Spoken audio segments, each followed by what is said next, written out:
Bonjour à tous, Tottenham a fait sensation hier en battant 1-0 Manchester City et c'est le buteur Son Heung-min qui fait la une aujourd'hui. Bien joué fils, se permet même le Daily Express qui s'amuse avec son nom.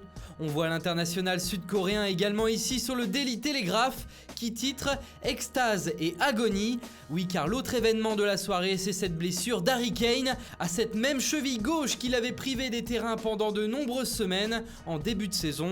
Bousculé toute la rencontre, Harry Kane est allé au duel face à Fabian Delph qui n'a pas loupé son pied et qui le fera rater à coup sûr le match retour. Mais la presse anglaise a peur également de le voir manquer toute la fin de saison, ce qui serait un énorme coup dur pour les Spurs à la lutte pour le podium en championnat. Enfin, petit détour en France où le journal L'Équipe met Hugo Lloris à l'honneur sur sa une. Le gardien de but tricolore a notamment arrêté un penalty de Sergio Agüero. Dans l'autre match, Liverpool a vaincu Porto 2-0 et ceci est cruel selon le quotidien portugais Record.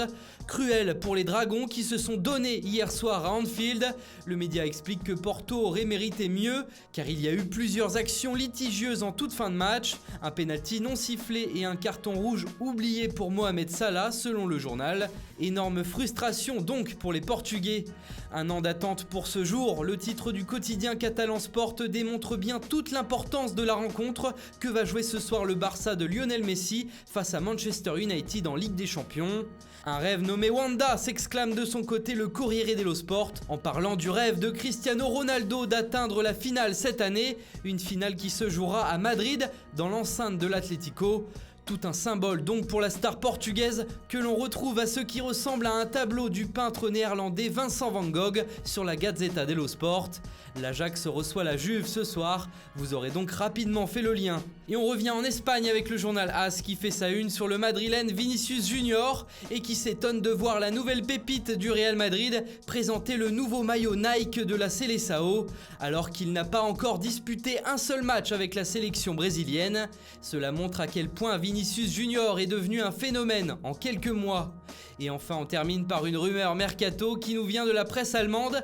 La Juventus serait sur la piste de Julian Brandt, le jeune milieu de terrain prometteur de 22 ans du Bayer Leverkusen. Sa clause libératoire est fixée à seulement 25 millions d'euros.